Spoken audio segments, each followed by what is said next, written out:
Más uno. ¿Cómo están? Primera confesión.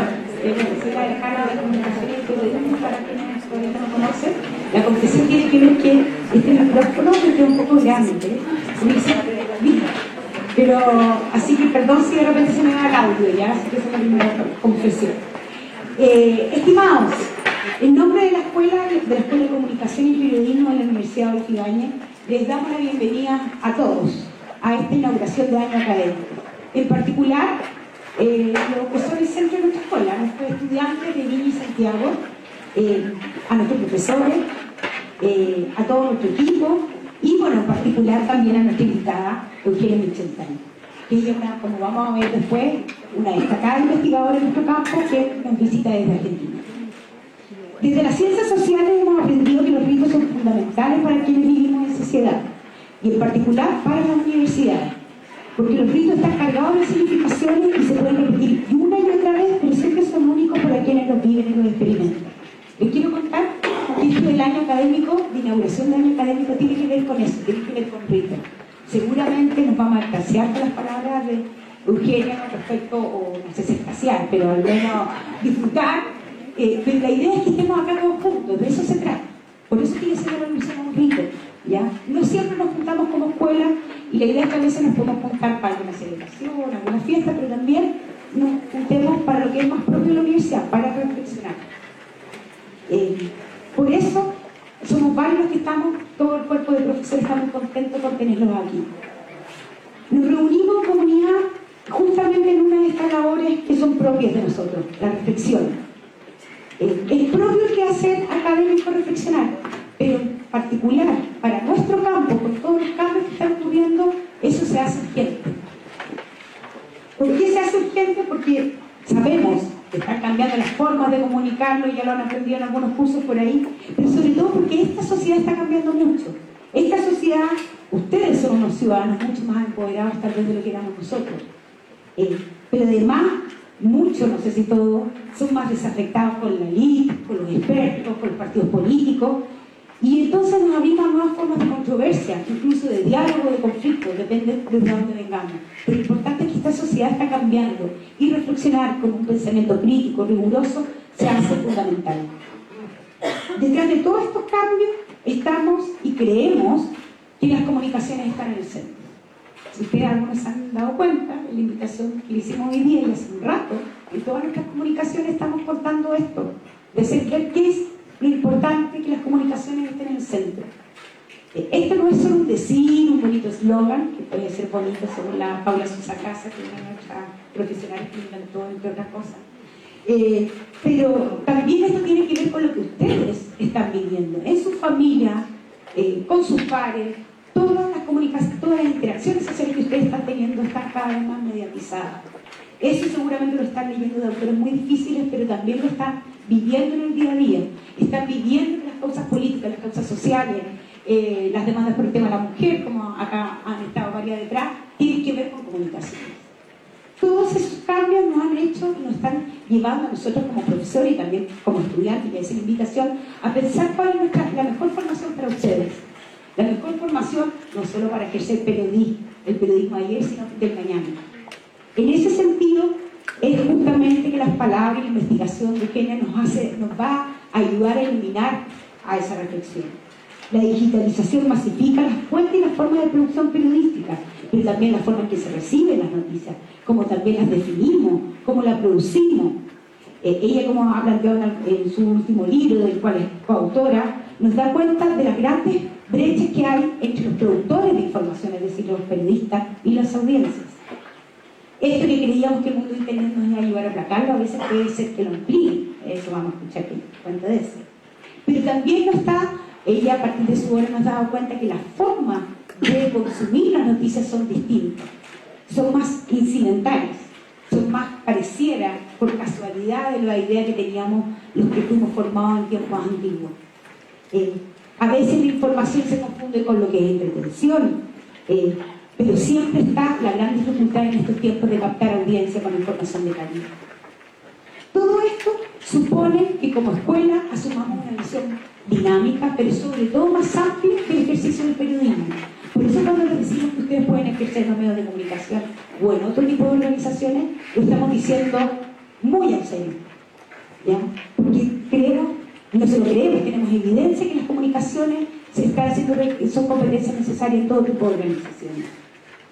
Todos estos cambios disruptivos de los cuales ustedes seguramente están escuchando y escucharán aún más, requiere que sus competencias, la formación de sus competencias cambie. Se mantienen las tradicionales, el rigor, el método, pero también nos abramos a nuevas formas de competencias, sea aprendimiento, liderazgo u otras tantas, multimedia, la que muchas que las seguiremos escuchando. Pero más allá de esas nuevas competencias, sí creemos, y en eso vuelvo a tener sentido que estemos aquí todos, en que somos una escuela escala humana, que nos volvamos a ver las caras a pesar de los WhatsApp. No pesar, gracias al WhatsApp, seguramente nos coordinamos, pero sobre todo que tengamos esta instancia temporal, en clase y aquí, de eso se trata. En todos estos tiempos de diversidad, de controversia, de empoderamiento, no hay que tener asusto, al revés, como escuela creemos que es parte de estos tiempos y que nosotros tenemos que tener un punto de vista para esos cambios. Y ese punto de vista tiene que ver con que necesitamos ayudar o entender o apoyar el cómo las comunicaciones y el periodismo pueden apoyar a la democracia. En ese contexto es que entendemos nuestra capacidad de influencia, que significa apoyar el enriquecimiento de este ejercicio democrático, a través de generar, fomentar discusiones informadas, con evidencia, y sobre todo una reflexión crítica sobre los asuntos públicos de esta esfera que nos mueve. Es desde allí, nuevamente, entonces, que entendemos que el centro de nuestro quehacer está, como lo he dicho antes, en generar discusiones como las de hoy. No solo la discusión que se haga acá con Arturo, que después lo va a entrevistar, sino entre ustedes. Tanto. Sobre todo porque las preguntas y los hallazgos que nos traerá o nos presentará Eugenia, van a tener que ver sobre esas distancias que a veces tenemos desde el mundo del periodismo a la sociedad. Creemos que somos una disciplina que está muy unida a la sociedad, pero a veces nos podemos distanciar. Entonces la pregunta es cómo acortamos esas brechas. Pero sobre todo, también la invitación es a pensar cómo esta digitalización impacta la forma no solo de informarnos, sino finalmente de hacer sociedades mejores y de mayor calidad. Yo más que nada, hoy día la oportunidad también de escuchar a nuestra invitada, pero sí quería contarles y transmitirles con mucha convicción que este grupo de profesores que estamos acá y que a mí me ha tocado el último tiempo empezar a vivir, no sé si esa es la palabra, cree firmemente en todos ustedes y sus capacidades y sobre todo la capacidad que podemos marcar a veces grandes pequeñas diferencias. Eso.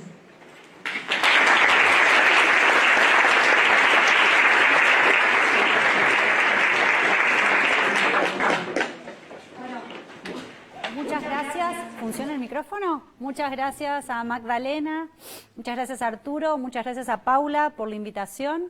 ¿Me escuchan bien? Genial. ¿Puedo hablar más alto? Bueno, así no fuerzo la voz, mejor. Muchas gracias a todos por la invitación, muchas gracias a todos por venir. Voy a hablar de temas con los que ustedes conviven, o sea, entonces como conviven con estos temas, después de la presentación me gustaría mucho escuchar sus comentarios, sus sugerencias. Parte fundamental de la comunicación es justamente el intercambio y lo que estamos viendo cada vez más y de lo que va a tratar esta presentación es que pasamos de una comunicación de uno a muchos a muchos a muchos. Así que, por favor, después de la presentación, muy bienvenidas las preguntas y los comentarios. Bueno, vamos a hablar de las diversas formas de acceder a la noticia, del diario impreso a WhatsApp. Y lo primero que voy a presentar es que accedemos a las noticias de diversas maneras, o sea, desde el diario hasta las redes sociales, pasando por la televisión y por la radio. Esto es algo que todos ustedes estarán viendo ahora. Y lo que más nos llama la atención cuando pensamos en el diario es que el diario generalmente está asociado a un tipo de contenido especial, que es la noticia, ¿no? Y si vemos estos números, lo primero que pensamos, y estos son los números de circulación de diarios en Chile, del 2015 hasta el 2018, hasta el año pasado, es que el acceso a los diarios está bajando, cada vez menos gente compra diarios, pero no desaparece, ¿no? Y esto no pasa solamente en Chile, pasa también en España, no es un fenómeno exclusivamente chileno, pasa también en Estados Unidos, Y también en el Reino Unido, obviamente. Y entonces, pero la gente sigue comprando diarios, ¿no? Hace 25 años están pronosticando el fin de los diarios impresos, pero siguen existiendo. Y lo que vemos es que seguimos leyendo el diario impreso. El motivo por el que la gente sigue leyendo el diario impreso tiene que ver con la experiencia, sobre todo sensorial. Para hablar para retomar lo que dijo Magdalena, con los ritos. El rito de recibir el diario, la costumbre, la tinta, más que con la información en sí, porque la verdad es que cuando nos llega el diario impreso, cuando compramos el diario impreso, la información ya es vieja. Es vieja en el sentido de que ya la leímos, ya sabemos qué pasó. El diario no nos está dando una novedad, no nos está contando el resultado del partido de fútbol. Entonces, lo que persiste del diario en quienes lo siguen leyendo, que suelen ser grandes, pero también hay algunos jóvenes, como se ve en estas entrevistas, es que lo que nos atrae es el olor a tinta, la costumbre del desayuno, del fin de semana, que no se da todos los días. Entonces, tal vez eso tiene que ver con cómo está cambiando el hábito y cómo pasa de ser el contenido al medio, ¿no? Lo que se llama la textomaterialidad. No solamente el texto, también es la materialidad del diario. En cambio, cuando pensamos en pantallas o pensamos en dispositivos como parlantes, lo que nos dan es compañía, entretenimiento. Lo que se ve mucho es que la televisión y la radio no desaparecen, sino que muchas veces la gente dice que las tiene de fondo. La radio de fondo, la tele de fondo. No las apago, la dejo prendida, me acompaña en el transporte, me acompaña cuando manejo, me acompaña en el automóvil, pero está de fondo. Y ese de fondo se combina con otras pantallas. ¿Cuántos de ustedes vieron el segundo episodio de Game of Thrones ayer? Levanten la mano. ¿Cuántos lo vieron con el celular en la mano? Comentando lo que pasaba, ¿no? Como es parte de la diversión de mirar una serie o mirar un partido de fútbol o mirar el resultado de las elecciones, tiene que ver con combinar esas dos pantallas. En algunos casos 3 pantallas, ¿no? Estoy en la mesa o en el escritorio con la computadora, tengo la televisión allá y tengo el celular acá también, ¿no? Algo que hubiéramos pensado que era imposible. ¿Cómo podemos estar prestando atención a 3 pantallas al mismo tiempo?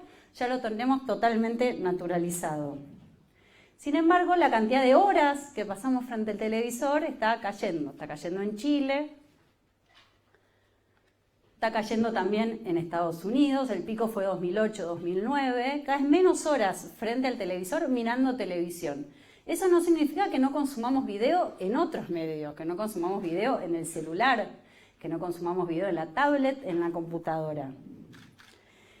Y lo que se ve en las entrevistas, y lo que se ve también en la inversión en publicidad, es que baja la inversión en publicidad en radio y sube sobre todo en online, ¿no? Baja en diarios, baja en radio. En radio se mantiene estable, baja en televisión, sube online. En vía pública se mantiene constante. Seguimos estando en la calle, ¿no? La calle es un ambiente en el que nos movemos.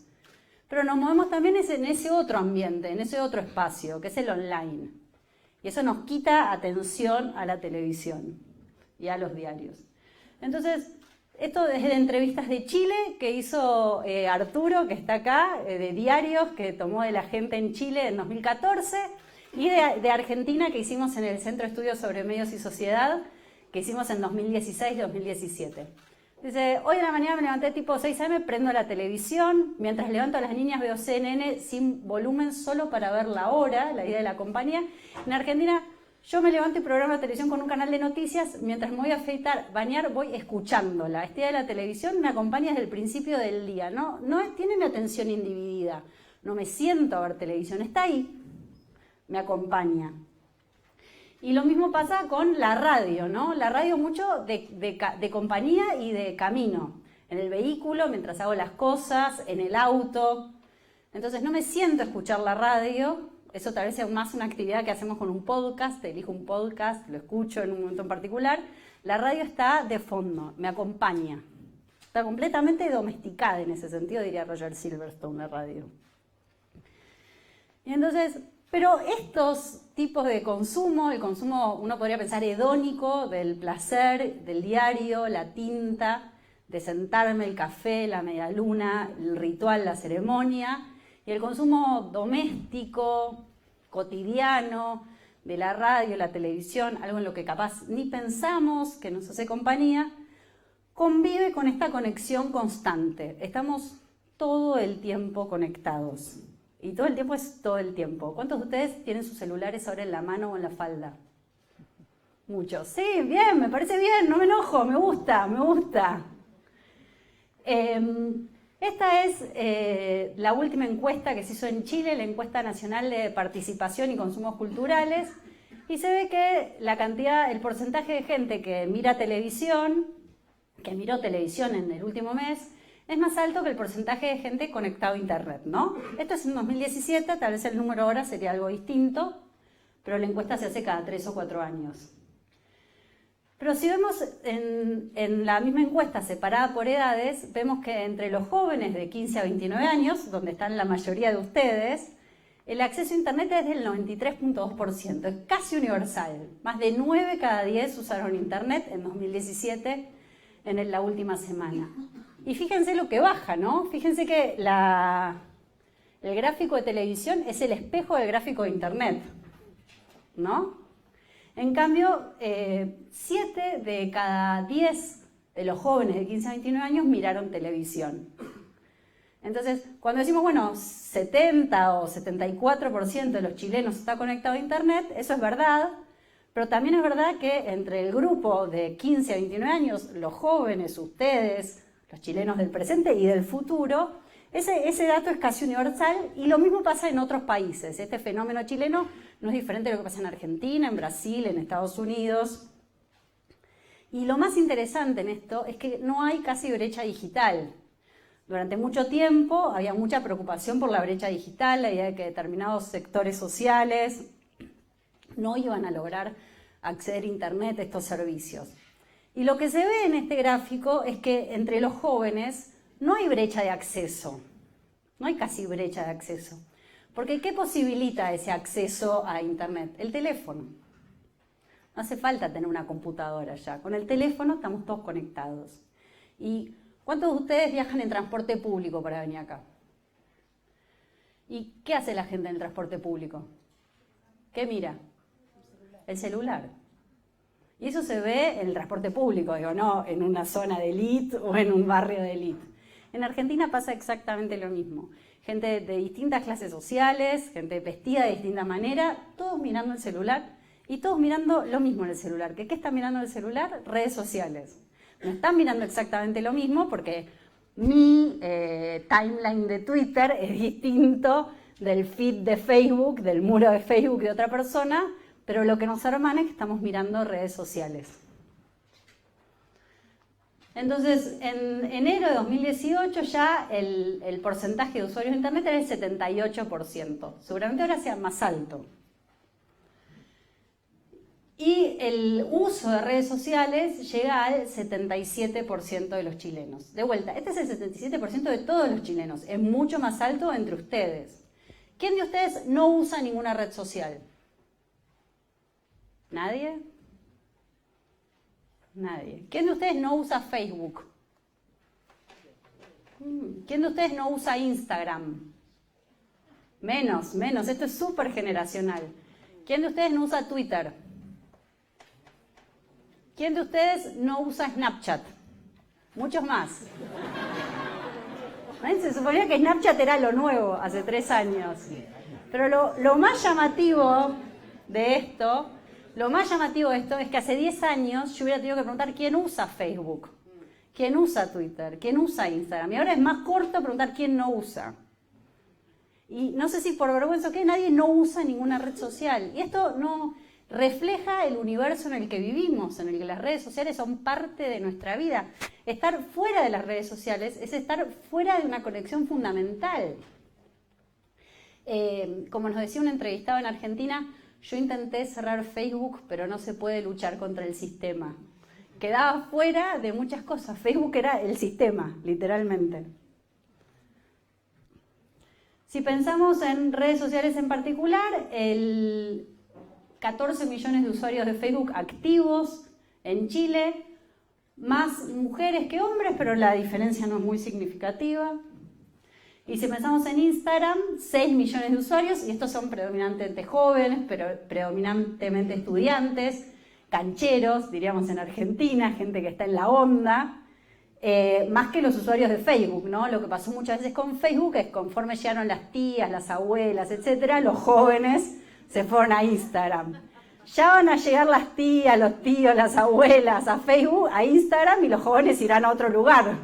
Yo ahí ya no lo voy a poder seguir, chicos, les cuento. Voy a ser una tía o una abuela. Y Instagram es acá sí significativamente más femenino que Facebook. Entonces estamos todo el tiempo conectados y principalmente estamos conectados a redes sociales. Paso pegado al teléfono todo el día, dijo un chileno. Una argentina, estuve 2 días sin celular y sentía que me moría. En esos días dije, bueno, no puede ser tan grave que no tenga el celular. Bueno, no me voy a morir, se decía ella misma. Pero yo sentía que me moría. Esa sensación, ¿no? De salgo de mi casa, chequeo si tengo el celular. Y si no tengo el celular, vuelvo a buscarlo. ¿Es así? O sea, no puedo estar sin celular todo el día. Y entonces, muchas veces lo que hacemos es comparar esta conexión constante a un vicio, ¿no? A una adicción. La idea de que estar conectado es algo que no puedo dejar. Muy adicta al celular, te aleja de las personas que tenés al lado, soy medio viciosa. Estas palabras aparecen bastante. Pero es raro porque no diríamos que estamos adictos a la vida social. No diríamos, soy adicta a charlar con gente. Y lo que hacemos en las redes es conectarnos con otras personas. Entonces, la pregunta es, una vez que estamos online, estamos en las redes, ¿cómo nos informamos? Entonces, lo que vemos es que el consumo de noticias en las redes es breve y fragmentario, porque en Instagram, en el timeline de Twitter, en el muro de Facebook, hay mucho otro contenido que no es informativo. Puede ser que si vamos al Mercurio, a La Tercera, a CNN Chile, pero lo que vemos también es la información que postean nuestros amigos, nuestros compañeros de facultad, nuestras familias. Pero esa información, a diferencia de la ceremonia del diario, que la hacemos cuando desayunamos, tranquilos, o a diferencia de la televisión, que está asociada al hogar, la televisión es compañía y es fondo, pero en la casa. No es compañía y fondo en el transporte público. Y a diferencia de la radio, que está asociada a la casa o al transporte, es en cualquier momento y en cualquier lugar. ¿Qué hacemos cuando tenemos que esperar algo? Al médico, una fila, en el banco, lo que sea, sacamos el teléfono. O sea, casi no conocemos los tiempos muertos ya. Entonces, en cualquier momento, en cualquier lugar, y lo que pasa en ese cualquier momento y cualquier lugar, en esos intersticios de la vida cotidiana, es que accedemos a información que no estábamos buscando, de manera incidental. No entré a Facebook para ver qué había pasado en el país o en el fútbol o en espectáculos. Entré a Facebook para ver qué hacían mis amigos, para matar el tiempo. Pero en esa entrada a Facebook o a Twitter me enteré de cosas. Cuando hacemos entrevistas, la primera pregunta que hacemos para romper el hielo es ¿cuál fue la última noticia que viste, que leíste, que escuchaste? Y sobre todo entre los jóvenes, la última noticia que vieron, que leyeron, que escucharon es en redes sociales. No es en la televisión, no es en la radio, no es en el diario, es en redes sociales. Porque es donde están constantemente. Entonces es un consumo incidental, no buscado, y es un consumo dejerarquizado. ¿Qué significa dejerarquizado? En el diario impreso, en las revistas, las noticias se jerarquizan, y esto lo saben, son todos estudiantes de periodismo, futuros profesionales, se jerarquizan por el tamaño del título, la foto, el lugar que ocupan en la tapa, la sección en la que están. Espectáculos rara vez está en la tapa, tiene una sección aparte, una sección que se puede separar del diario, los chistes van al final. En radio y en televisión se jerarquiza de acuerdo a 2 principios. Uno es cuánto tiempo dura la noticia, cuántos minutos le dedicamos. Y otro principio es en qué momento aparece. ¿Aparece al principio del programa? Si las noticias son a las 8, ¿aparece a las 8? Se supone que la noticia que aparece al principio del programa es la más importante. Es lo que hay que saber. Y este principio, como saben ustedes, es el de la pirámide invertida, ¿no? Lo primero es lo más importante. En las redes, ese principio no existe. El posteo de CNN Chile o de Diario El Mercurio ocupa el mismo espacio que el posteo del cumpleaños de 20 de mi amigo o las vacaciones de mi prima. Incluso, aunque los dos tengan foto, tal vez me interese más la foto del cumpleaños de 20 de mi amigo en la que yo aparezco, porque obviamente en las fotos de CNN Chile no aparezco, las del Mercurio no aparezco, no son sobre nosotros. El diario no hablaba de mí ni de ti, como dice la canción. Entonces, la noticia en ese contexto aparece desjerarquizada, pierde esa importancia que le da el contexto exclusivamente noticioso de la radio, la televisión y el diario.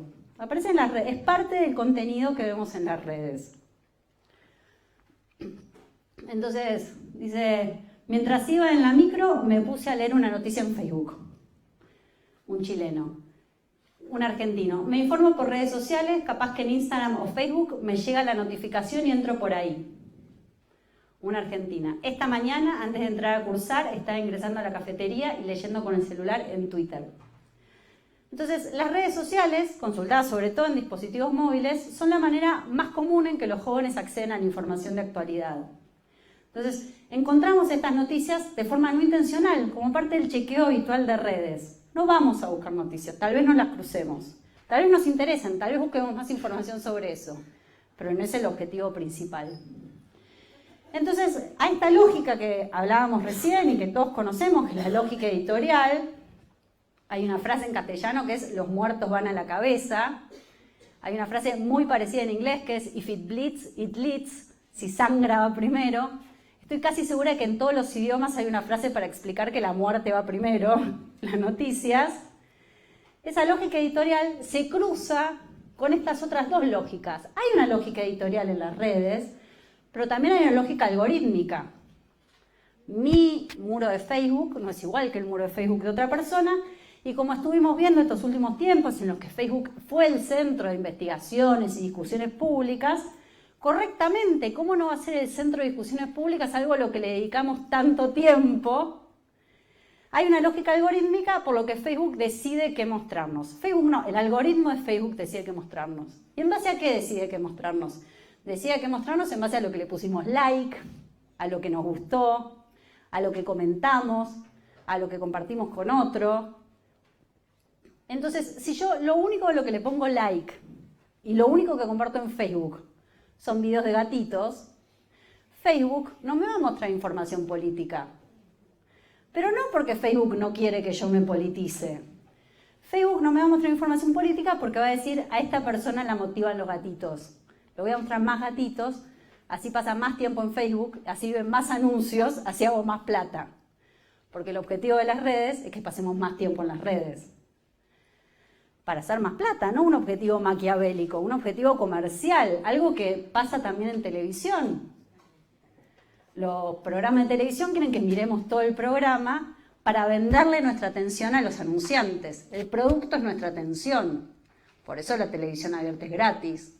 En Facebook, en Instagram, Twitter, el producto es nuestra atención, por eso es gratis usarlas. El producto somos nosotros. Y como el producto somos nosotros, las redes quieren maximizar esta atención, hacer paquetes de nuestra atención para venderle a los anunciantes, y entonces quieren que nos quedemos más tiempo ahí. Y si yo le doy más like a los posteos de mi familia y mis amigos, que es lo que habitualmente pasa en todas las investigaciones, me van a mostrar más posteos de familias y amigos que posteos de canales de noticias, aunque yo siga cuentas de noticias. Si yo sigo cuentas de noticias pero nunca interactúo con ellas, las voy a ver cada vez menos, hasta que me olvido que las seguía. Y esta lógica algorítmica que todos conocemos también se cruza con una lógica social. ¿Y cuál es la lógica social? La lógica social es el amigo, amiga, contacto, conocido de redes que postea una noticia, que comparte una noticia que le interesa. Puede ser el resultado del partido de Colo-Colo, puede ser las encuestas, puede ser cómo le fue un jugador de fútbol, puede ser las elecciones, puede ser que Chile se va de UNASUR. Cualquier información que le parezca interesante, un amigo, contacto, etcétera, lo va a postear, y esa lógica no es una lógica editorial. Mi contacto de redes, el amigo que me manda una noticia en WhatsApp, no trabaja de periodista. No dice, voy a compartir esta noticia porque es muy importante que todos los chilenos la sepan. Mi amigo o amiga la comparte porque le interesó a él y porque cree que me va a interesar a mí. Entonces, no significa que sea lo más importante, pero se convierte en importante porque me lo comparte alguien, un amigo. Entonces, a esta lógica que es exclusivamente profesional, que es la lógica editorial, se le suman estas otras se combina con estas otras dos lógicas, que son la algorítmica, sobre la que tenemos muy poco control, y la social, que tiene que ver con el círculo en que me muevo. Entonces, si yo tengo un grupo de amigos de fútbol, no es raro que me llegue información de fútbol a WhatsApp, porque es lo que nos unifica, es lo que nos pone juntos.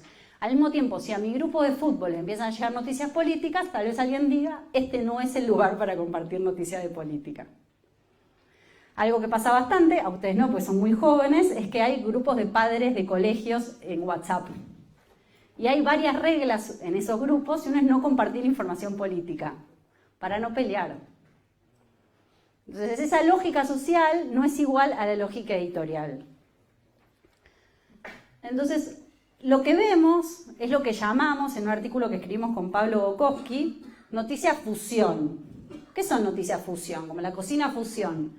Una amalgama del periodismo del siglo XX y la comunicación del siglo XXI. Entonces, no dejamos de leer el diario completamente. No dejamos de escuchar la radio y la televisión. Siguen estando ahí, pero amalgamamos ese consumo de diarios, de radio, de televisión, con la comunicación digital del siglo XXI, como la practicamos ahora. Entonces, armamos un repertorio de noticias donde mezclamos lo viejo con lo nuevo del ecosistema de medios contemporáneos, y de este proceso surge un género propio que presenta desafíos nuevos al periodismo. El periodismo siempre tuvo el desafío de captar la atención de las audiencias, no es algo nuevo, pero ahora compite con muchos más atractores de información, de atención. Entonces, vemos la televisión mientras posteamos en redes. Los programas de televisión se adaptan muchas veces y mencionan a las redes para potenciar eso. Al mismo tiempo, las plataformas empiezan a usar algunas lógicas del periodismo. Cuando YouTube decide empezar a controlar el algoritmo para que no me muestre videos de conspiraciones, está usando una lógica del periodismo. Cuando Facebook contrata fact-checkers o chequeadores de datos, está usando una lógica del periodismo. ¿Qué es verdad y qué no es verdad? Podemos estar de acuerdo o en desacuerdo con el fact-checking, pero la idea de chequear los datos es una parte central del trabajo periodístico. Entonces, esta lectura es breve, interrumpida y parcial, leo el titular, el copete. Estuve siguiendo los Panama Papers, pero no con tanta atención. Entonces pasamos de una lógica de push, en la que los medios le empujan contenido a la gente, a una lógica de pull, en la que la gente elige, tira del contenido que le interesa, contenido que quiere ver. Algunos ejemplos de... Entonces, en el push, los medios tienen un alto poder de mercado. Hay 3, 4, 5 canales de televisión, hay 3, 4 diarios impresos, hay un puñado de radios, y eso le da alto poder de mercado y le da mucha protección jurisdiccional al productor de contenidos. Ustedes saben, las profesiones se diferencian por la jurisdicción de qué pueden hacer y qué no pueden hacer. Y cuando hay pocos medios, pocos pueden producir contenido, porque la barrera de entrada es altísima, no cualquiera puede escribir en el Mercurio. Y esto se combina con un conocimiento limitado de las preferencias del público. ¿Qué sabe el editor en jefe de un diario? Sabe la tirada, cuántos ejemplares tiró, cuántos se vendieron en la circulación. No sabe qué noticias específicamente leyó la gente, si empezó por los chistes, o empezó por deportes, o empezó por espectáculos. En cambio, en el contexto de pool hay menor poder de mercado. Los medios compiten con un montón de productores de información. Un montón de productores de información, en muchos casos amateur, no profesionales. No significa que sean menos interesantes para nosotros. Hay menor protección al espacio jurisdiccional porque las barreras de entrada son casi cero. Cualquiera puede producir contenido. Y es muy difícil ignorar las preferencias del público, porque ahora el editor en jefe del Mercurio Online sabe cuál es la noticia más leída, cuántos clics tuvo, quién la compartió, cuántos comentarios tuvo, y si le conviene dejarle la home o sacarla porque está teniendo muy poco éxito. En algunos medios, no voy a decir nombres, hay premios al periodista que publica la noticia más leída online. ¿Eso significa que la noticia más leída es la mejor? No, significa que es la que más atención captó. Esta era la portada del Mercurio Online hoy de la mañana. Hay noticias importantes, ¿no? Huawei, Piñera, la gira en Asia, ofensiva en Chile y en América Latina de China. Expertos coinciden en que es ilegal la salida del chileno desde Malasia. Todas noticias que tienen que ver con asuntos públicos, con lo que pasa en Chile, lo que pasa en el mundo. ¿Qué deberíamos saber? ¿Qué debería saber el ciudadano preocupado? Y estas son las más leídas. La primera tiene que ver con el ciudadano chileno en Malasia, pero la segunda tiene que ver con el fútbol. Católica se mantiene como líder y la universidad sigue en el fondo cómo quedó la tabla tras la 9ª fecha del torneo. La segunda noticia también tiene que ver con el fútbol. No está mal, a mí me encanta el fútbol. Es lo que nos motiva. La tercera, de vuelta con el joven chileno de Malasia. La quinta tiene que ver con un parque nacional de Santiago. La sexta tiene que ver de vuelta con el fútbol, Wanderers.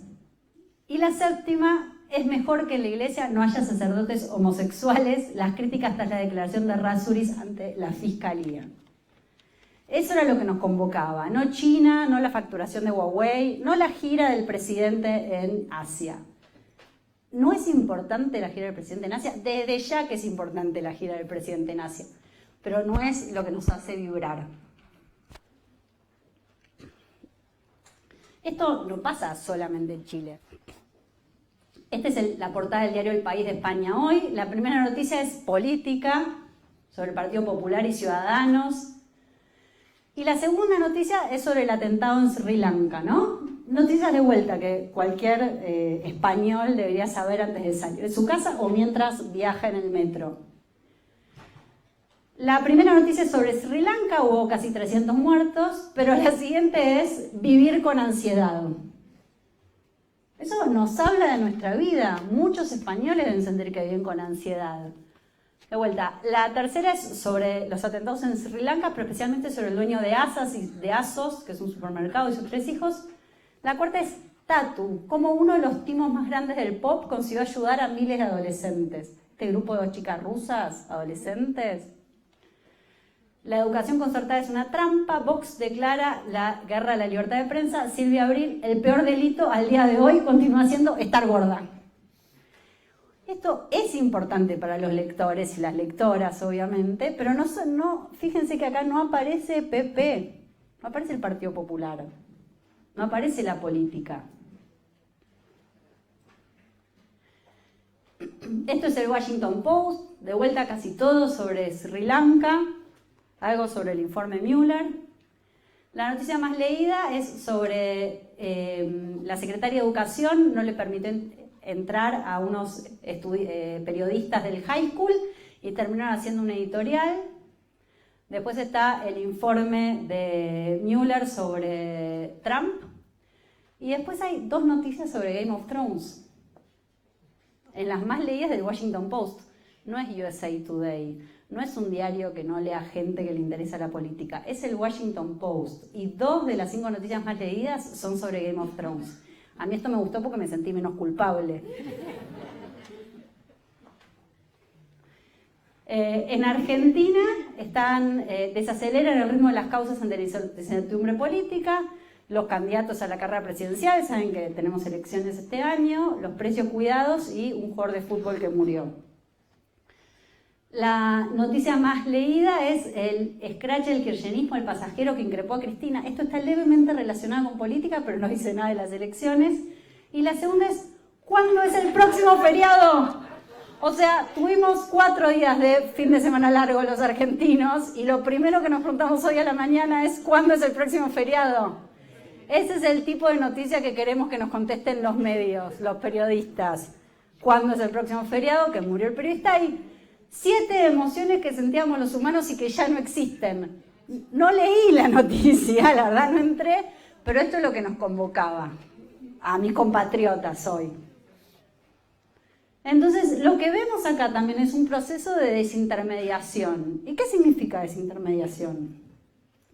Esta es la cuenta de Arturo Vidal. Tiene 9.4 millones de seguidores, un peinado interesante. Ahora se lo cambió, pero sigue siendo interesante, un peinado interesante, y 9.4 millones de seguidores. Nos deseó a todos felices Pascuas. Ese fue su último post. Esta es la cuenta de Alexis Sánchez, 9.7 millones de seguidores, otro jugador de fútbol. Esta es la cuenta de Daniela Chávez, tiene 11.4 millones de seguidores, es la chilena con más seguidores en Instagram. Entonces, una chica muy bonita, ¿no? Esta es la cuenta de La Tercera, tiene 182.000 seguidores. Es interesante la cuenta de La Tercera, yo ahora soy seguidora. Me costó mucho encontrar una cuenta del Mercurio. Esto es lo más cercano que encontré, que es Vida Actual del Mercurio, tiene 905 seguidores. Entonces, si Alexis Sánchez, si Arturo Vidal, si Daniela Chávez necesitan contarle algo a los chilenos, ¿van a recurrir a estos medios o lo van a contar en Instagram? Tienen millones de seguidores en Instagram, no necesitan a La Tercera, no necesitan al Mercurio. Van a hablarlo directamente con el público que esté interesado en ellos. Y esto pone en cuestión también el rol de los periodistas. Pone en cuestión esta idea de que los periodistas hacían de mediadores entre gente de la élite, de distintos tipos de élite, ¿no? Periodística, del espectáculo, política, y el público que no podía hablar con ellos. En pocos días van a ser el heredero de William Windsor. Y lo primero que dijeron William y su... de Henry, no de William, de Henry, del Colorado. Henry y su mujer, es que no van a salir a posar para los paparazzi, que se resisten a ese rito, un ritual. Siempre salía la joven madre con el bebé en brazos a mostrarse a los periodistas. Van a subir las fotos directamente a Instagram. Tienen millones de seguidores en Instagram, no necesitan a los paparazzi para mostrar a su recién nacido o recién nacida. Este es Trump, lo conocen, tiene casi 60 millones de seguidores en Twitter. Esta es Katy Perry, tiene 107 millones de seguidores en Twitter, es más que la población de Argentina y Chile combinadas. Este es el Washington Post, tiene menos seguidores que Trump. Este es el Times, tiene menos seguidores que Trump. ¿Trump necesita el Times para contar lo que está haciendo? No. Trump nos cuenta cada cosa que piensa en su Twitter, y es literal cada cosa que piensa. O sea, si siguen a Trump es tipo, puedo decirte qué está pensando el presidente de Estados Unidos en este momento. Y este es el Washington Post, 13 millones de seguidores. Entonces, no solo en deportes, no solo en espectáculos, también en política vemos que el rol de los periodistas como mediadores está cada vez más amenazado por esta combinación, no mediada, porque está mediada por Twitter o Instagram, pero mediada de una manera que no son los medios tradicionales. Entonces, lo podemos pensar acá que vemos que hay una crisis en los medios tradicionales en ese sentido. Hay una democratización en la producción de información. Uno podría pensar de una visión optimista que la objetividad igual era un mito. Esto lo dice Silvio Weisbord, un sociólogo que trabaja en medios. Y que hay un fin del monopolio de la información, ¿no? No solamente los medios o del oligopolio de la información producen información. Pero también hay una visión pesimista de esto, ¿no? Y acá está el desafío del periodismo, de los productores de información profesionales. Falta autonomía. ¿Es confiable la cuenta de Twitter de Trump como reflejo del gobierno de los Estados Unidos? ¿Es confiable la cuenta de Instagram de Arturo Vidal sobre su rendimiento como futbolista? ¿Qué va a poner Arturo Vidal? Que le va bien, que hace goles. No va a contar los problemas que tenga. Y la otra visión pesimista es ¿quién producirá la información de interés público? que no elijamos la información de interés público cada vez no significa que no sea importante que el presidente viaje a Asia. Que no elijamos como la noticia más leída no significa que no sea relevante para los chilenos. Que los argentinos elijan no consumir la información sobre los procesos judiciales contra funcionarios del gobierno anterior no significa que esos procesos judiciales no sean importantes para la democracia.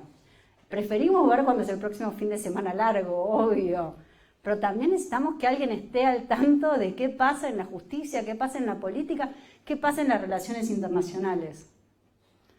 Entonces, nosotros ahora pensamos que las redes son revolucionarias y vamos a cambiar todo, van a cambiar todo, pero en algún momento también pensamos que la radio era revolucionaria. ¿Alguien reconoce esta imagen? ¿Sabe qué es? La guerra de los mundos, correcto. ¿Y qué pasó acá? ¿Cuál es la historia con esto? A ver, sí, ahí.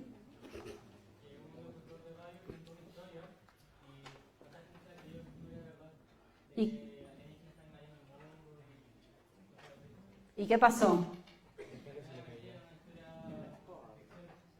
La gente se lo creyó y ¿qué hizo?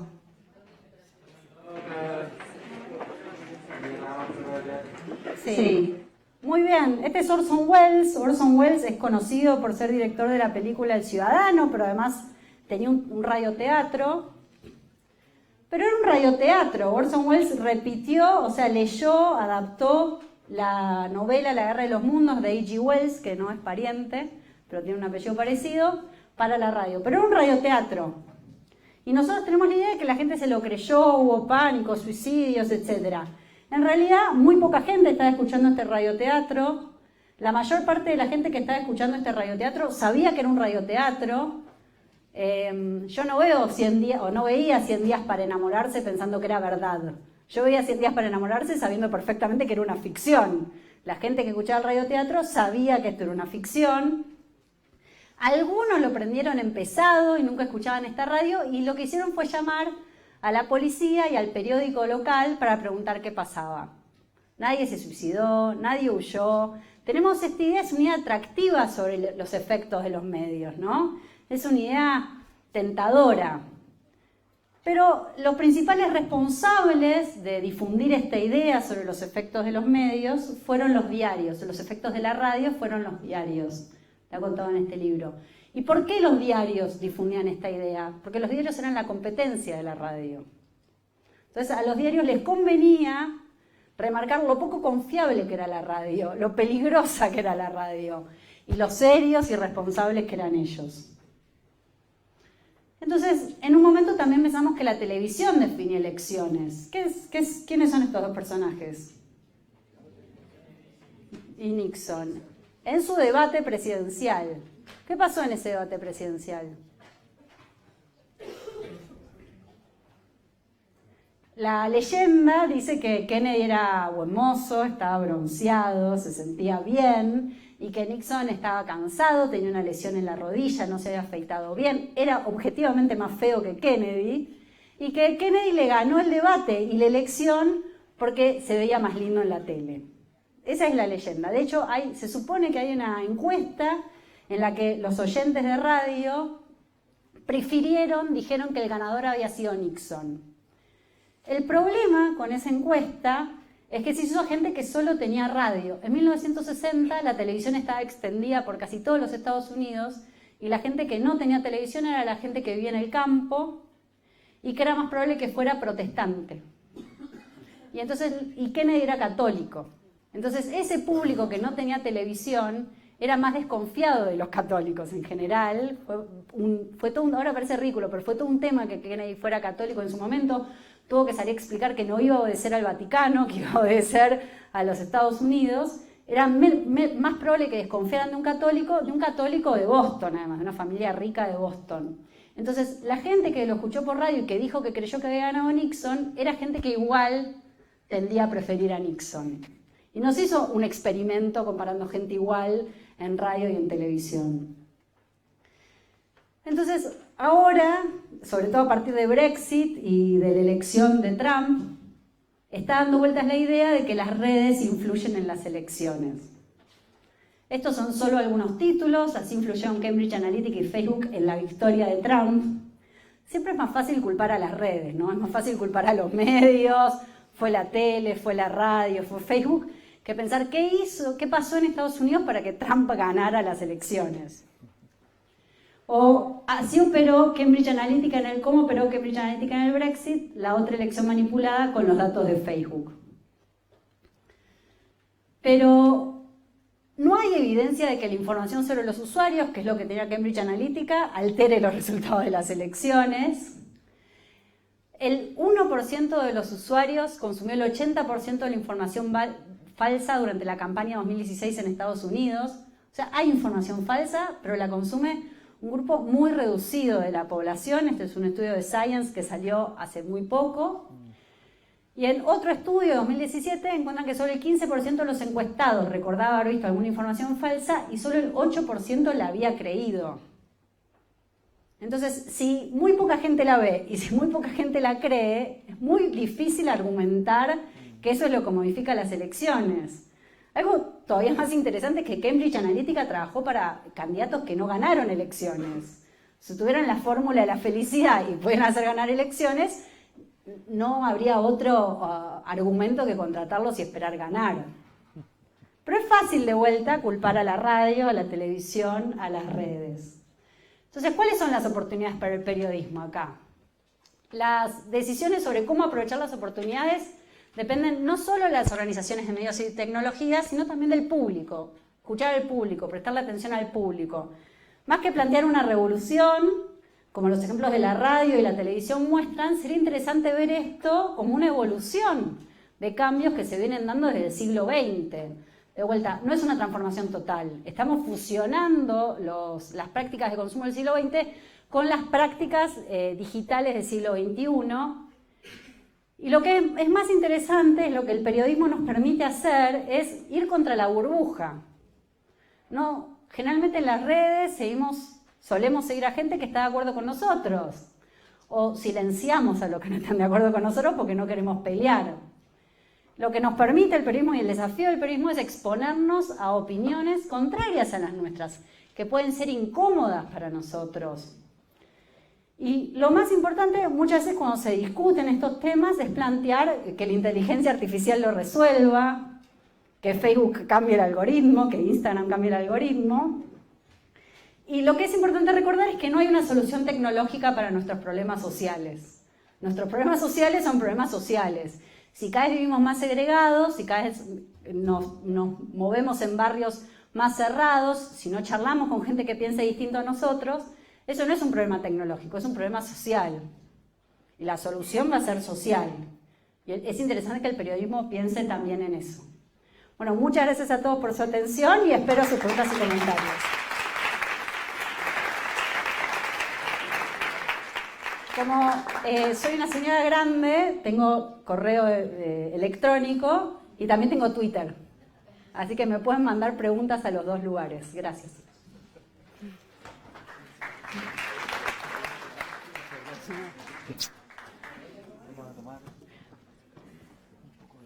Ay, sí, gracias. Ay, estuve bien 45 minutos. Bueno, muchas gracias. Gracias, Eugenia, por tu presentación. La idea a continuación es comentar un poco la presentación de Eugenia y también recibir algunas preguntas de ustedes. Tenemos algo de tiempo para eso. Bueno, primero, muchas gracias por estar aquí, por presentar esta discusión relevante, sobre todo para las escuelas de comunicación hoy, y para entender cómo el periodismo hoy se sitúa en este nuevo escenario. Y sobre todo también, y esto es como una formación profesional, por enfocarte en el contexto local. Es muy interesante tener una conversación donde se está hablando de lo que ocurre en Chile y sin imponer comportamientos y discusiones que vienen de otros contextos, ¿no? Y de otras industrias. Tengo una pregunta que tiene que ver con la idea de la desintermediación, que me parece que es uno de los cambios más relevantes, sobre todo en el contexto de los algoritmos. Hoy en día la comunicación en sí, sobre todo en las plataformas digitales, está siendo, digamos, estructurada de alguna forma a través de estas programaciones que no sabemos muy bien de dónde vienen ni cuáles son sus criterios para operar. Lo que sí vemos es que si nos gustan los gatos vamos a seguir teniendo posibilidades de ver más gatos de distintos tipos, con distintos peinados, en distintas situaciones. Si esto lo llevamos al mundo de la información y también de teorías previas de la comunicación, ¿no? Nos enfrentamos a un dilema que no es tan nuevo tampoco, que es cómo la información nos permite reforzar nuestras predisposiciones.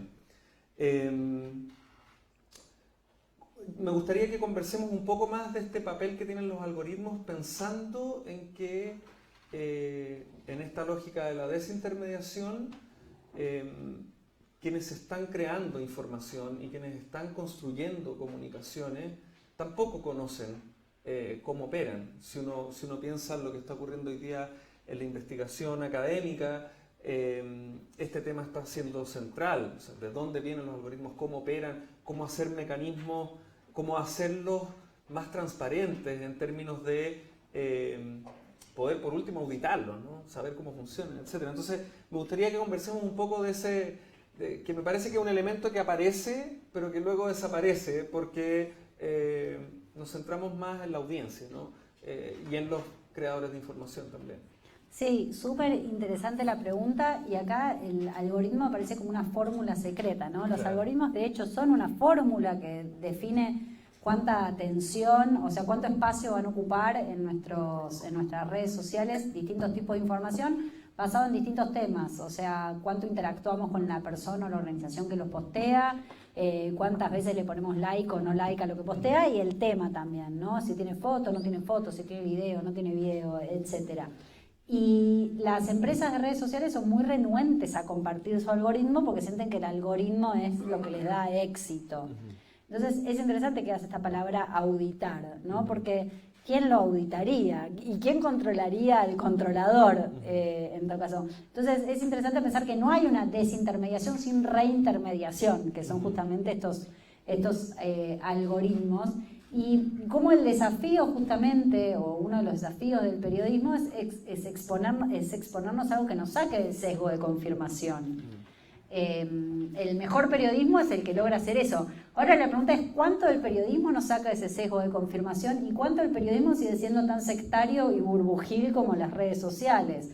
Esto pasa bastante en los medios, que los medios tienen un público, tienen lo que se llama, lo que Eliseo Verón llamó un contrato de lectura con ese público, y no lo quieren ofender.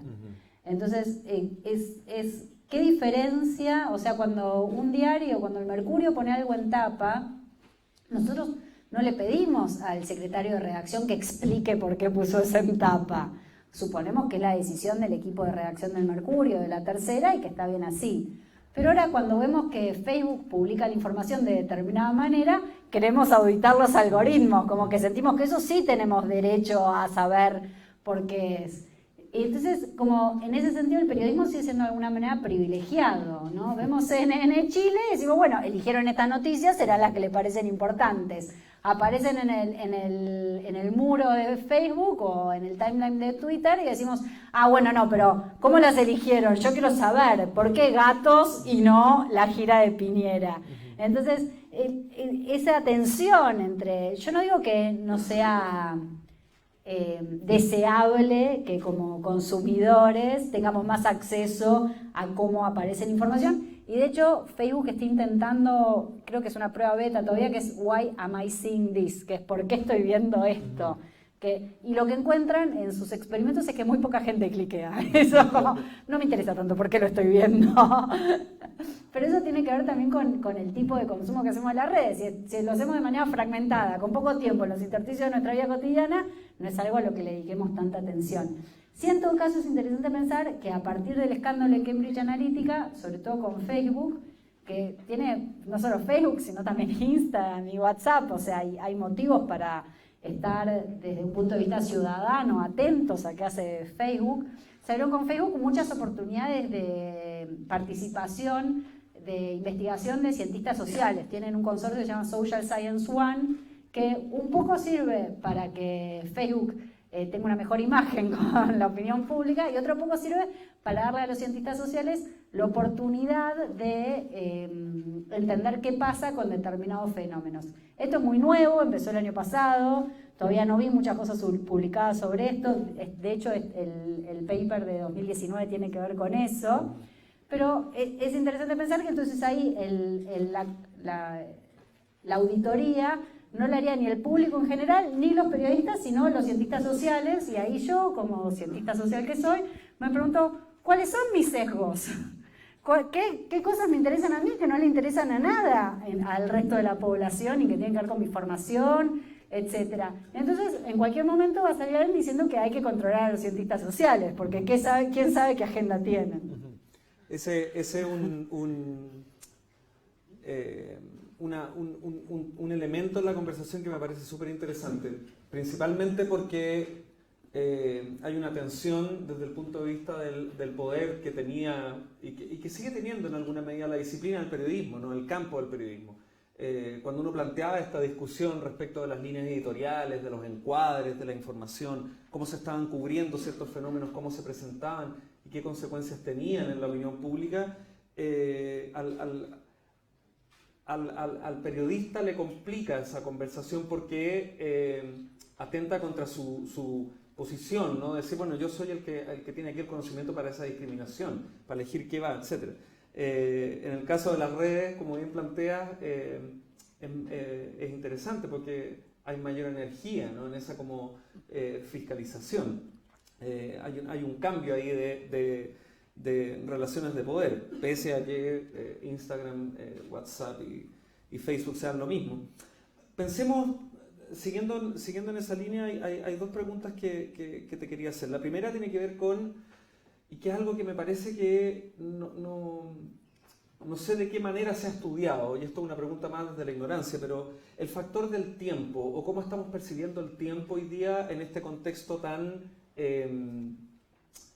intenso, tan incidental también, donde ese consumo incidental responde a un entorno donde estamos llenos de información, donde nuestra capacidad para discriminar está combinada con las mismas plataformas, con conversaciones, con avisos publicitarios en la calle, etc.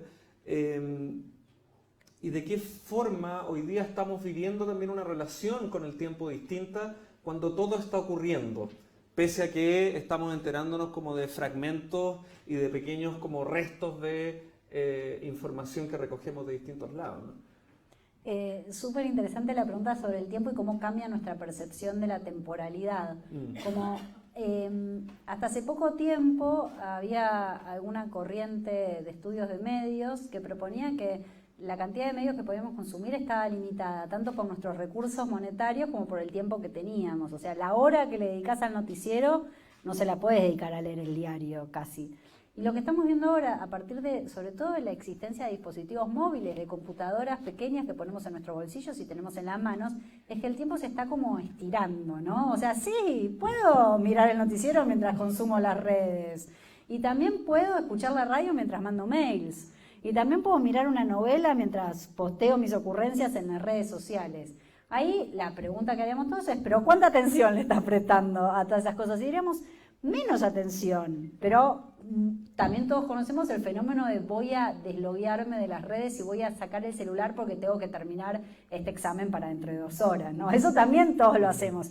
Entonces, lo que podemos pensar ahí es cómo los seres humanos estamos modificando el caudal de atención que le dedicamos a distintos medios o a distintas incluso tareas y actividades según el momento en el que estemos. Y otra cosa también es interesante pensar es cómo tal vez uno de los costos más importante que aún que nuestra atención al periodismo, es el costo de la atención a la gente que está alrededor nuestro. ¿Cuántos de nosotros estamos en un contexto familiar o de pareja y generalmente nos damos cuenta cuando es el otro que lo hace, pero muchas veces lo haremos nosotros también, vemos que otra persona saca el teléfono y se pone a contestar mensajes de WhatsApp o mails y te sacás, porque pensás, estamos acá, prestame atención, pero a veces lo hacemos sin pensarlo, sin darnos cuenta. Y entonces, tal vez el principal costo que estemos pagando, o una de las preocupaciones principales sea cómo estar juntos cuando estamos juntos, o sea, cómo estar realmente juntos cuando estamos juntos. Ahora bien, una entrevistada nos dijo lo siguiente: salí a comer con mis amigas y decidí no llevar el celular para prestarle atención a mis amigas. Cuando llegué a la comida, todas estaban mostrando cosas en el celular y yo no podía participar porque no tenía mi celular. Entonces tenía que mirar el celular de otra. Entonces, como lo que veo acá, más que una dificultad de cómo integrar el periodismo a nuestra vida cotidiana, es cómo integrar nuestra vida cotidiana a la vida cotidiana que tenemos en las redes. ¿Cuántos de ustedes interactúan de manera más o menos habitual con personas que no conocen en cara a cara, que conocen solo a través de las redes y con quienes tienen una comunicación no diaria, pero aunque sea semanal? ¿Y cómo se lleva eso con nuestra práctica de hasta hace 10 años, que era interactuar con gente a la que veíamos cara a cara y que conocíamos?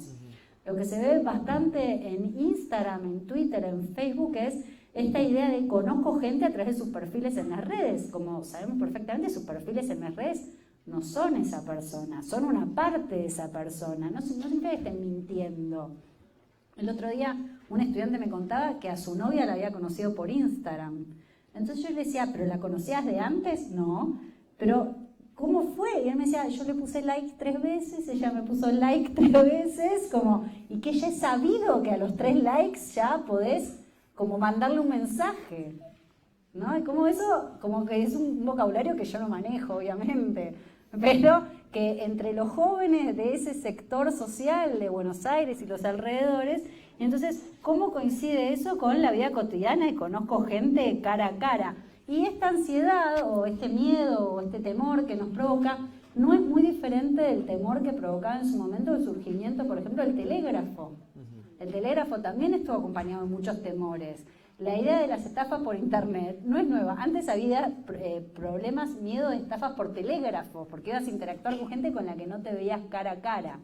En todo caso, podemos pensar como se anula la distancia y se anula el tiempo para interactuar con gente que no vemos cara a cara, es algo bastante más angustiante que la idea del periodismo, ¿no?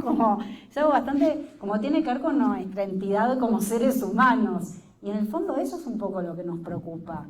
La gente que se preocupa por ser viciosa del teléfono en nuestras entrevistas, no está preocupada porque no está leyendo el Mercurio o La Nación, está preocupada porque no está charlando con otros seres humanos. Ahí es interesante el darle continuidad a esta conversación, ¿no? Porque suele pasar que uno muchas veces lee un diario, ¿no? Donde todo es culpa de las redes sociales, todo es causa de las redes sociales, todo tiene que ver con algo que comenzó hace 10 años y no necesariamente responde a procesos que tienen que ver con cómo nos relacionamos o cómo la tecnología puede ir cambiando o reorganizando nuestra manera de comportarnos. Me gustaría llevar esa idea a la discusión sobre la esfera pública que estamos teniendo hoy día. En el contexto me llamó la atención lo que me pareció muy bueno el juego de mostrar cuáles son las cuentas chilenas que tienen más seguidores, ¿no? Donde no vemos ni... Esos son los nuevos líderes de opinión, ¿no? Que están planteando conversaciones que muchas veces podrían ser consideradas como súper despolitizadas o mucho más cercanas al mundo del consumo. O que promueven ciertas formas de consumo, pero no vota por tal o cual candidato o este es el país en el que me gustaría vivir en función de estos derechos y deberes, no sé. De los estudios que tú has hecho, ¿cómo podrías o cómo se está viendo la esfera pública en la que estamos inmersos hoy día, donde están intermediando Trump con Twitter, con gente en Chile, en Estados Unidos, donde están habiendo conversaciones que están siendo visibles por millones de ciudadanos en torno a atentados, en torno a desfalcos, en torno a crisis políticas, etcétera, etcétera. ¿qué cambia y qué no de lo que podría haber antes, cuando no necesariamente todo era menos visible? ¿O se pensaba que sí, pero hoy hay algo distinto, hoy hay una visibilidad que nos hace sentir más empoderados como ciudadanos, que a veces lo vemos cuando sale la gente a la calle, cuando exige ciertos derechos? En fin, como me gustaría pensar hoy quiénes son o cómo nos estamos relacionando en una esfera pública que es distinta, que tiene algo distinto. Sí, me encanta la pregunta. En principio tiene que ver con una esfera pública más fragmentada, ¿no? Como si a mí me interesa el fútbol, puedo ser Arturo Vidal y Alexis Sánchez. Y no, quiero decir algo, es importante el fútbol, mueve millones, billones de dólares, de euros, de pesos, etcétera. Entonces no quiero minimizar el deporte, no quiero minimizar el deporte profesional. Entonces, una esfera pública más fragmentada en la que suelo seguir temas o personas que me interesan a mí, pero ya no existe más esa idea, podríamos pensar incluso habermasiana, de la esfera pública nacional. Todos seguimos los mismos temas. Todos nos enteramos qué pasa, lo que está en la tapa del Mercurio es Vox Populi, aunque no compre el Mercurio, lo que está en la tapa del Mercurio o de la Tercera es Vox Populi, todos hablamos de eso, todos los periodistas andan de acuerdo en que eso es importante. Entonces es una esfera más fragmentada, pero en la que cada uno de los integrantes de esa esfera pública tiene más poder también, porque antes el ciudadano común difícilmente pudiera llegar a la tapa de un diario nacional. Llegaban los diputados, los senadores, el presidente, los grandes empresarios, los grandes deportistas. Ahora es más fácil para todos dar nuestra opinión. Eso no significa que estemos todo el tiempo dando nuestra opinión sobre política. La mayor parte de nuestras opiniones son sobre Game of Thrones. No está mal, es lo que nos interesa. Entonces es una esfera pública más fragmentada en la que cada uno de nosotros tiene más poder. Y si lo pensamos, si está más fragmentado, obviamente que cada uno de los polos tiene más poder que cuando hay un gran polo de esfera pública. Eso no significa que haya desaparecido completamente la esfera pública nacional. Cuando fueron las protestas de estudiantes acá en Chile, todo el mundo sabía que había protestas de estudiantes acá en Chile. No era que solamente algunos los veían. Cuando se incendió Notre Dame, todos nos enteramos de que se había incendiado Notre Dame. No es que desaparece totalmente la esfera pública. Lo que ahora tenemos es la posibilidad de ponernos tristes porque se incendia Notre Dame, postear nuestra foto de cuando fuimos a Notre Dame en 2015, contar qué nos parece el incendio de Notre Dame, que alguien postee la única iglesia que ilumina es la que arde, que el resto se ofenda y diga cómo vas a decir esto, esta tragedia tan terrible, bueno, era un chiste. Ahora podemos pensar, bueno, eso nos quita tal vez que haya una única conversación nacional sobre Notre Dame, la iglesia, las protestas, el fútbol, pero lo que permite es que cada uno de nosotros converse con la gente que le resulte interesante o que comparte el mismo hashtag o que la llevan los algoritmos. ¿Es una esfera pública más fragmentada? Sí. ¿Es una esfera pública que nos resulta más interesante? También, porque nadie nos obliga a estar en redes sociales. Perfectamente podríamos no estar en redes sociales y seguir leyendo el diario, mirando televisión y conversando con la gente que tenemos a nuestro alrededor. No hay una ley nacional o internacional que diga tenés que abrirte tu cuenta de Instagram para participar en esta esfera pública. Entonces la participación en esta esfera pública es opcional para los ciudadanos. ¿Por qué marco opcional para los ciudadanos? Es opcional para los ciudadanos, pero es obligatoria para los medios. O sea, si sos un medio de comunicación, si querés mantener tu centralidad en esa discusión nacional, regional, local, sobre un tema en particular, tenés que estar en las redes sociales porque es donde están los ciudadanos y las ciudadanas. Elegir no estar en las redes sociales como medio es decir, este público no me interesa.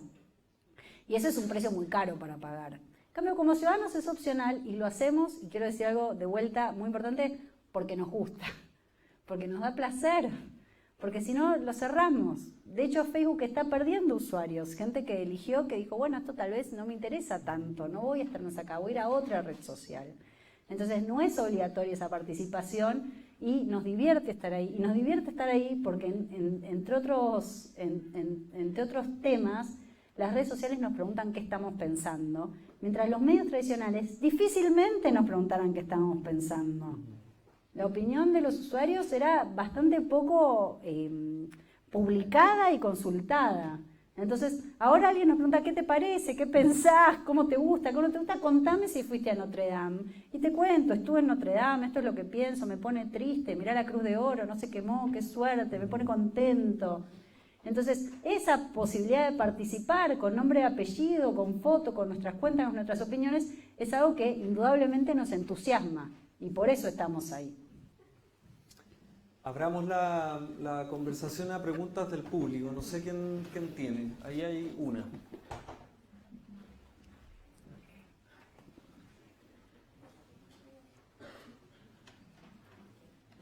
Preguntas breves para que podamos... Sí, son breves. Nombre y... Hola, mi nombre es Andrés y veo un poco optimismo un poco lo que se plantea, como con más miedo en realidad, más como futuro periodista.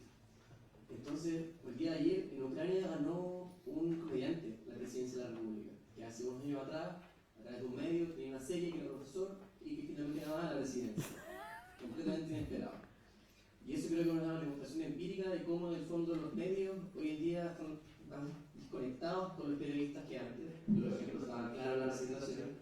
Parece que van más 2 o 3 pasos más adelante que nosotros mismos. Acá siempre nos han enseñado el rol de fiscalización de la democracia desde el periodismo. Pero con esto, como estuvo ahí, quiero preguntar, en el fondo, ¿qué incidencia estamos teniendo real en la democracia del periodismo? Si somos realmente incidentes y si son necesarios. Sí, diría yo, necesarios son.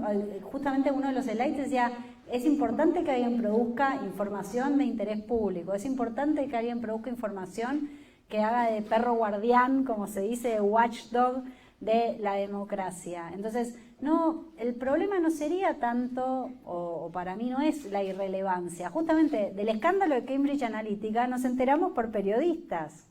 Nos enteramos por periodistas del Guardian y del New York Times que hicieron una serie de investigación sobre Facebook y muchos de nosotros nos enteramos primero en redes sociales. O sea, yo me enteré que estaba pasando eso en Twitter, antes que en las tapas de... ¿Por qué sigo al New York Times y al Guardian en Twitter? Pero me enteré en Twitter, que es donde estoy habitualmente. Entonces, lo que diría es, esa función sigue siendo relevante. El New York Times, por ejemplo, duplicó la cantidad de sus suscriptores online a partir de la presidencia de Trump. Gente que a partir de que ganó Trump la presidencia dijo, bueno, tengo que leer las noticias, ¿no? Entonces, no creo que ponga en cuestión la relevancia del periodismo como importante para la democracia. Lo que tal vez desafía es las maneras de que el periodismo tiene de llegar a la gente. Y eso se ve bastante, o sea, la cuenta de Instagram del Wall Street Journal, alguien pensaría que la cuenta de Instagram del Wall Street Journal sería un aburrimiento, no sé, un gráfico atrás de otro de cómo van las acciones. Está súper pensada para la gente, tiene unas fotos buenísimas, como que encontraron su nicho en Instagram. Entonces pensar, tengo información importante, tengo información que la gente debería saber, que los ciudadanos y ciudadanas deberían saber cómo se las hago llegar a donde ellos están. Entonces, más que pensar el periodismo es irrelevante, yo pensaría, el periodismo es relevante, eso diría, no todo el periodismo es relevante para la democracia. Obviamente, el periodismo que cubre Alexis Sánchez no es especialmente relevante para la democracia, excepto que se presente elecciones, ¿no? Eso no lo descartemos, pero no es relevante para la democracia.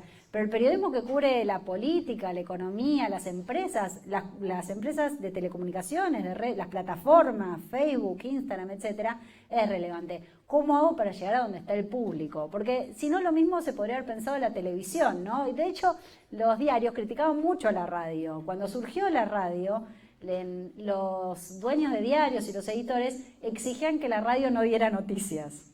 O sea, que la radio diera solamente música y programas de variedades, porque la radio iba a competir con los diarios. Cuando surgió la radio en el Reino Unido, la radio solo podía dar noticias a la tarde porque la mañana era de los diarios. Entonces existía esa desconfianza del medio. Y entonces, ¿qué pasaba? La gente se iba a la radio. Entonces, dijeron, bueno, ¿qué hacemos? Llevamos nuestras noticias a la radio, llevamos el periodismo a la radio. Entonces, más que pensar que el periodismo deja de ser relevante, yo pensé, el periodismo es relevante, ¿cómo hago para llevarlo donde están los usuarios de cultura, de medios, de comunicación? Es decir, es relevante, me quedo acá. Voy a escribir solamente en el diario. Es relevante donde lo puedo llevar.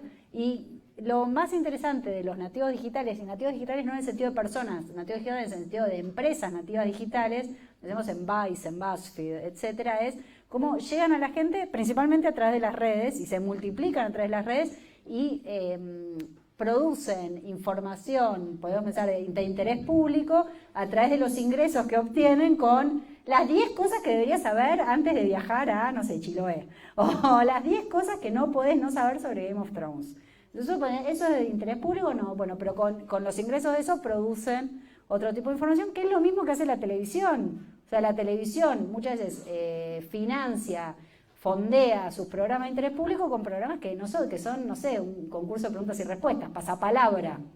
Está bien, y funciona así, entonces esos subsidios cruzados existen. Entonces pensar cómo aprovechar el potencial de las redes para llegar a los ciudadanos y ciudadanas que necesitan tener acceso a esta información.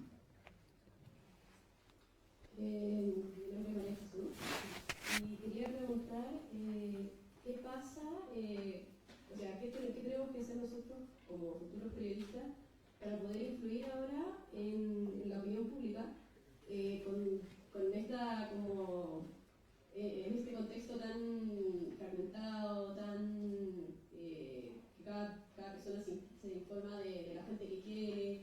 ¿Cómo lo hacemos para poder seguir influyendo? Porque hay muchos periodistas que han optado por entrar a las redes y empiezan a dar sus posturas. Antes estaba esto de que el periodista tenía que mantenerse al margen, no dar su opinión, pero ahora casi todos los periodistas empiezan a dar su opinión, empiezan a tratar de involucrarse en los temas y buscan así influir en la opinión pública. ¿Qué tenemos que hacer como futuros periodistas? Y depende, gracias María Jesús por la pregunta, depende de qué clase de periodista quieras ser, pero también para los periodistas es una oportunidad. Hasta hace 30 años, difícilmente, muy pocos periodistas firmaban sus notas. Las notas las publicaba el medio, las notas eran del Mercurio, de la Tercera, de la Cuarta, de la Segunda, de quien las publicara. Y primero los periodistas empezaron a tener firma, o sea que empezamos a conocerlos. Y ahora los conocemos en las redes, entonces eso también le da a los periodistas, sobre todo a los que tienen determinada cantidad de seguidores, más juego, más capacidad de negociación.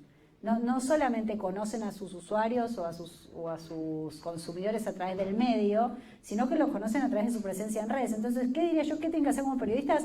Primero de todo, amigarse con las redes sociales, o sea, usar las redes sociales. No son un enemigo las redes sociales.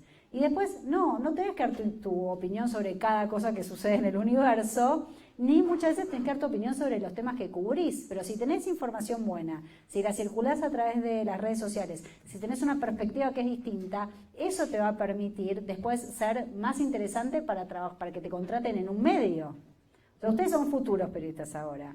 La mayor parte de ustedes no trabajan en medios de manera profesional, pero la mayor parte de ustedes hace ejercicios en universidad, escribe, busca perspectivas, busca la noticia. Entonces piensen en las redes también como un lugar donde mostrar su trabajo, donde mostrar lo que hacen, donde mostrarse ustedes.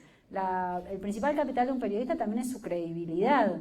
Entonces no puedes dar una opinión de y otra opinión otra, por eso yo diría antes de dar la opinión en las redes como periodista yo lo pensaría mucho, obviamente que puedes poner si te gustó o no el episodio de la serie que mirás, eso todo bien, pero opinión sobre temas que cubrís como periodista, pero pensar esto como una oportunidad. Vos cuando te gradúes de la universidad, cuando te gradúes de la Universidad Adolfo Ibáñez con un título de periodista, ya vas a tener una presencia en las redes y más interesante que eso, vas a tener un manejo de redes sociales que por tu edad, por tu educación, por tu formación, va a ser en muchos casos superior al manejo de redes sociales que tengan los periodistas establecidos en los medios. Y esto lo digo en serio, hay periodistas de mi edad, yo estoy por cumplir 40 años, que no saben usar Instagram.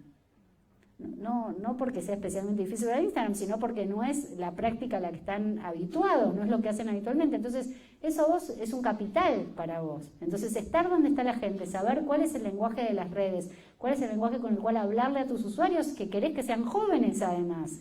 Por ahí, el público del diario tiene determinada edad, no me voy a dirigir a otra gente, bueno, ese público va a ir envejeciendo, entonces necesitamos llegar a los lectores más jóvenes, va a ser un capital para vos. Entonces, ¿qué tenemos que hacer como periodistas?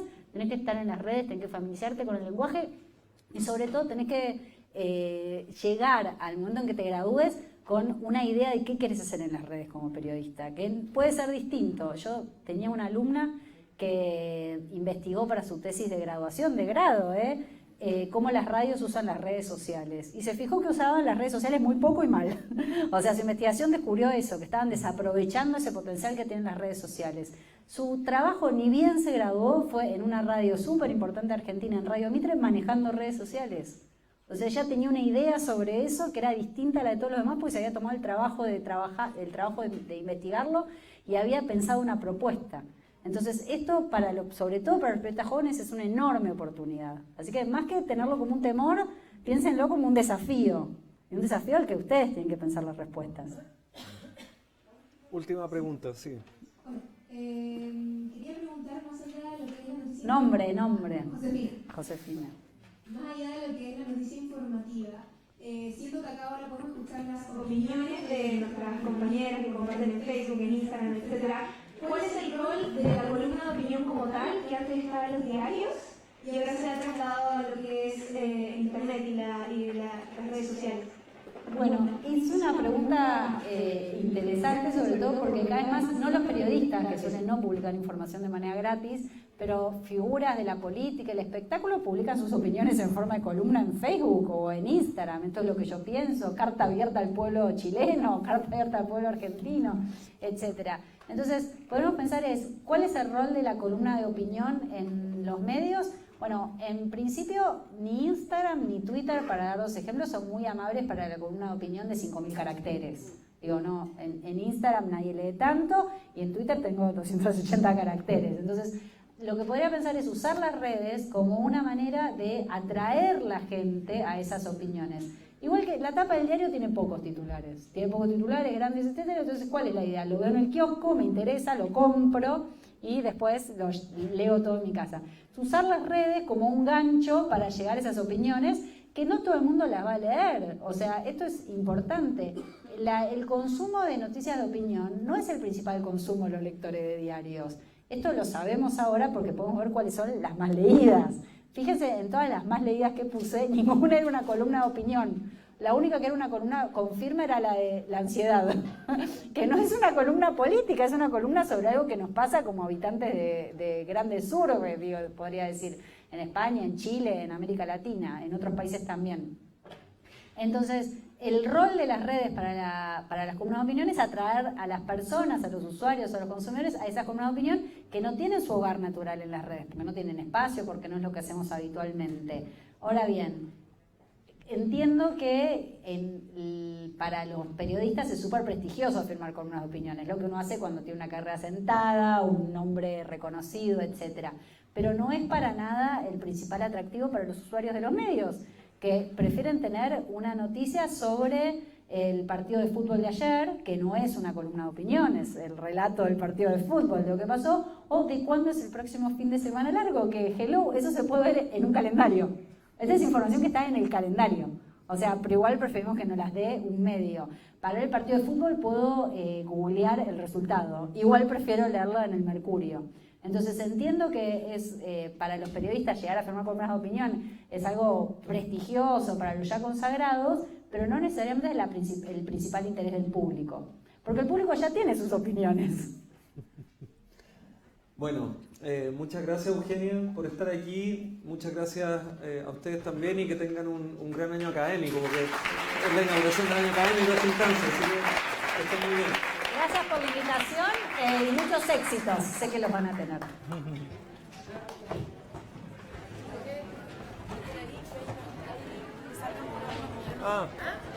Aquí.